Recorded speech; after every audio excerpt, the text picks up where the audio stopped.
I am joking. Mamma mia, pasta, acri pasta. রেস্টুরেন্টে pasta বানাতে চান?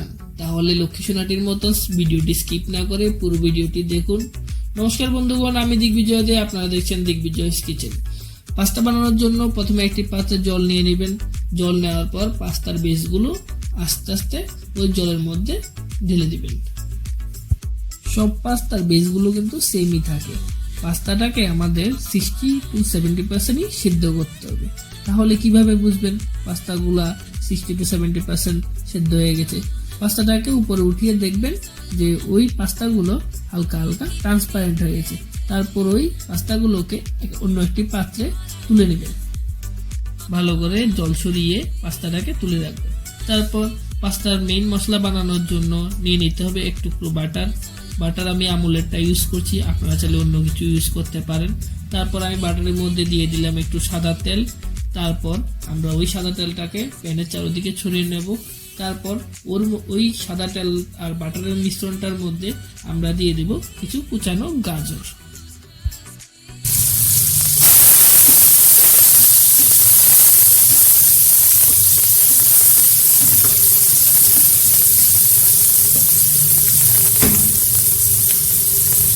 আপনারা তো জানেনই বন্ধুগণ, আমার মনটা অনেক রঙিন, যেমন এই সবুজ এবং লাল টমেটোর মতন। বাজারে ক্যাপসিকামের দামটা অনেক কম ছিল। আমি বাজার থেকে ভালো ভালো ক্যাপসিকাম, ভালো ভালো কোয়ালিটির টমেটো কিনে এনেছি। আমি এরপরে এইখানে দিয়ে দেব কিছু ক্যাপসিকাম। ঝালের জন্য দিয়ে দেব কুচানো কাঁচা লঙ্কা। তারপর কুচানো কাঁচা লঙ্কার পেছনে দিয়ে দেব কুচানো পেঁয়াজ। আর ধনিয়া পাতার ভালোবাসা, অনেক ভালোবাসা, ধনিয়া পাতার অনেক ভালোবাসা। তারপর ভালোবাসাকে চারিদিকে নাড়িয়ে চাড়িয়ে দিব। কিন্তু ভালোবাসাতে তো একটু মশলা না হলে হয় না, তাই একে একে দিয়ে দেব পরিমাণ মতন লবণ। তারপর দিয়ে দেব পরিমাণ মতো হলুদ, জিরে গুঁড়া।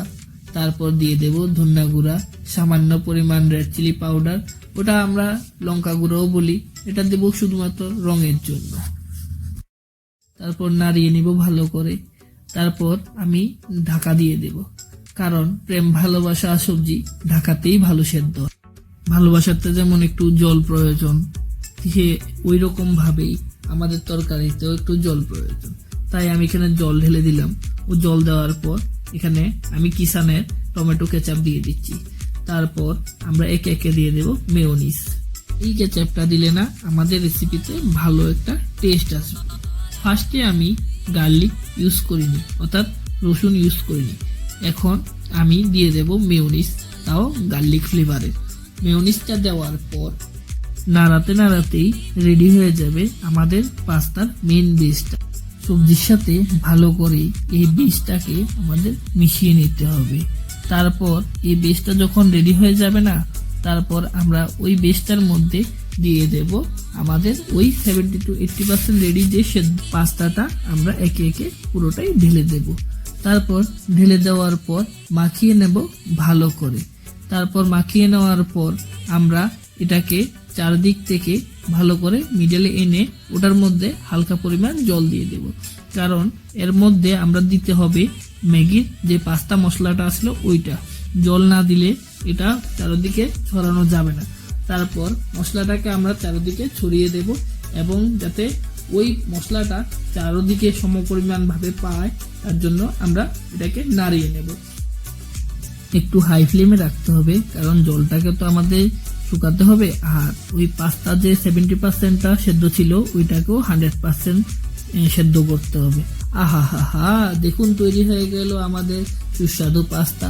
বাড়িতে এই পদ্ধতিতে বানান পাস্তা, খাওয়ান পাস্তা, সবাইকে খাওয়ান, দেখবেন সবাই চেটে পুটে খাচ্ছে। তারপর আমরা হালকা করে নিয়ে একটি প্লেটের মধ্যে সার্ভ করব। এইভাবেই সার্ভ করুন, প্রিয় মানুষকে খাওয়ান। প্রিয় মানুষকে এভাবে রান্না করে খাওয়ালে না সম্পর্ক আরো সুদৃঢ় হয়।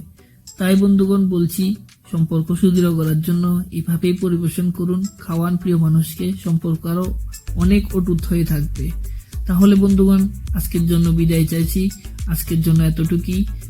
আমাদের এই ভিডিও ভালো লাগলে অবশ্যই একটি লাইক করবেন, নিচে কমেন্ট করে জানাবেন কোথা থেকে দেখছেন। কোথাও ভুল ত্রুটি হলে অবশ্যই জানাবেন। তাহলে আমরা এনজয় করছি, আপনারাও এনজয় করুন পাস্তা। আখরি পাস্তা। দেখা হচ্ছে নতুন ভিডিওতে। সবাই সুস্থ থাকবেন, ভালো থাকবেন, এটাই আশা রাখছি।